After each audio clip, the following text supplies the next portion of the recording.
I'm Rachel Zahorsky of the ABA Journal, and today I'm here with Dean David Yellen at Loyola University Chicago, where we're going to discuss the pedigree problem. In the July issue of the ABA Journal, we discussed the impact of rankings, specifically U.S. News and World Report, on hiring in the legal market, and what that means for law schools that aren't as highly ranked in those rankings and their students, and how that impacts innovation in legal education. Dean Yellen, in the story, you had commented that a strict adherence to these rankings and hiring actually prevents schools from wanting to take chances and innovate in curriculums if they don't think it'll get their students hired. Would you like to expand a little more on that for us? Sure. Well, this is mostly about the large law firms, and the large law firms are often very much populated by people who went to elite law schools, the top 10 or 15 schools, and they like to replicate themselves. So they'll interview people in the top 40, 50, 60% of the class at a tiny handful of schools. Then there'll be another group of schools where they'll interview maybe the top 20% or the top 10%. Then there are other schools where they really won't interview anyone. And doing that really limits the pool of people that they can draw from to how people did in the first year of law school, number one, and number two, where they happen to go to law school. In reality, when you talk to people in firms, they recognize that many of their best lawyers either weren't A students their first year of law school or didn't go to one of the 10 most elite law schools in the country. So I think they know in their hearts that there are a lot of great people out there that they're missing by this focus, but because of habit and probably some psychological factors, they stick to what they know. And what does that mean for the profession going forward? We're in obviously a very different economic environment in the last 3 years than the profession has faced in the last 20 to 30 years.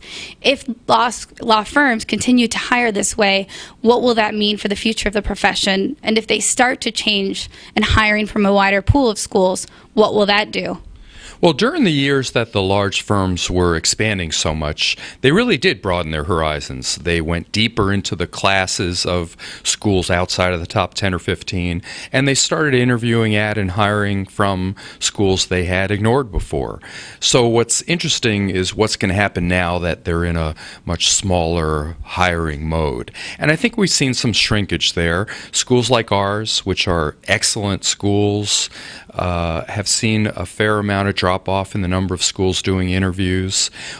They continue to be interested in our top students. I know many other schools where the firms have gone back to really not being interested in their graduates. So, with less hiring, they've begun to revert to old patterns.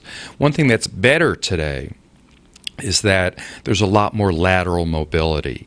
And once people are out there working, they really are judged by the quality of their work, not where they went to school. So when you look at the lateral hires at law firms, they tend to be people who would not have been interviewed in the first place.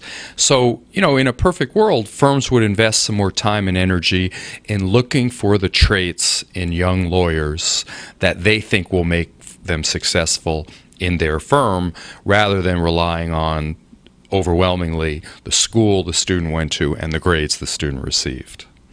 Now, we've discussed about how moot court competitions, trial advocacy competitions are often dominated by schools that aren't within the top of the elite list of a U.S. News and World Report, which proves that perhaps, or at least highly suggests, that the students at those schools are quality lawyers, quality advocates, or lawyers to be, that they have the skills necessary to be successful.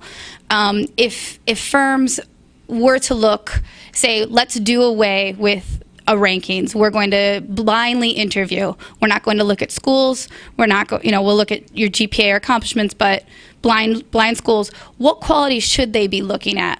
What should they say, yes, this is an innovative curriculum, this is someone who's doing well, that perhaps would make them look a little bit closer at schools such as yours or similar schools? If I were a hiring partner in a firm that wanted to go outside of the traditional way, I think there are two things you might look at. One is the individual schools. Which schools are doing a particularly good job of training their students in the skills necessary to succeed as lawyers? And that information is not as it can't be simplified the way a ranking can. It would require a lot of investment of time, but different schools take different approaches to what they want their students to come out knowing. So that's one piece of it. The second piece of it is the attributes that individual students have. Many firms today are developing core competency lists. They're trying to identify the range of skills and personal attributes that they believe makes for successful lawyers. If they begin to apply those metrics in their interviewing process and in their screening process equal to or greater than the grades in the schools people went to, I think then, they'd be looking at a broader pool of people, and they'd be looking for people who have the attributes either by virtue of their personal qualities or the education they've received to match up with what the firm values. It sounds like from our conversation that you believe that the onus is on law firms to help schools to innovate, because if law firms don't hire, if law firms don't hire schools beyond what's in the rankings, schools aren't incentivized to do anything other than move up in the rankings to get their students an advantage spot when it comes to interview time. Does that hinder schools? And if a school were to say, we're going to do something radically different, do you think that they would be punished rather than rewarded in the way of more job interviews for their students? Well, I don't think schools either get rewarded or punished much based on the curriculum innovations that they either do or don't explore. So one of the really interesting things to me is that so many law schools really are pursuing a lot of innovative strategies about education. In all the criticism you hear about legal education today, the critics ignore how much turmoil and ferment and creativity is taking place in law schools today. And we're doing it because we're trying to do what's right for our students, even as we also pursue improved rankings, which is a less noble goal, but is part of our real-world environment. So most of us try and do both at the same time.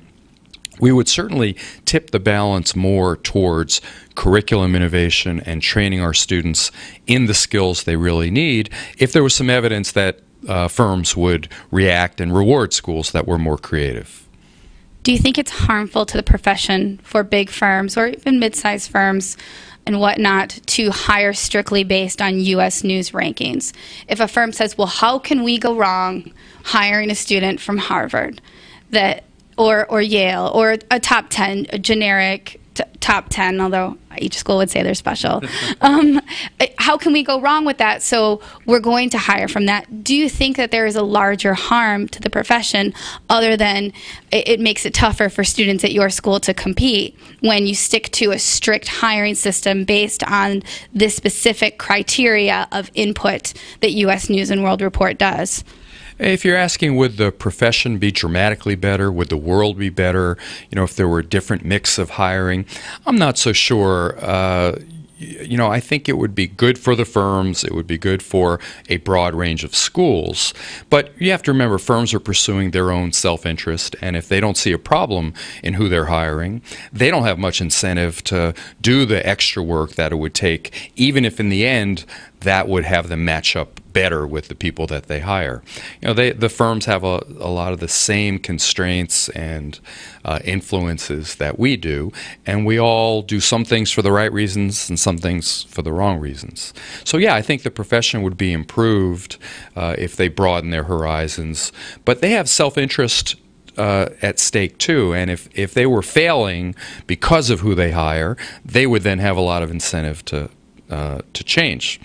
So, the way I often put it is, to be successful as a lawyer, you need to be smart enough, and all of our graduates are smart enough, and most law school graduates around the country are smart enough. But once you're smart enough, what determines how successful you are is not your IQ or your LSAT score or even your grades, but a whole range of attributes that you acquire over a lifetime and during law school.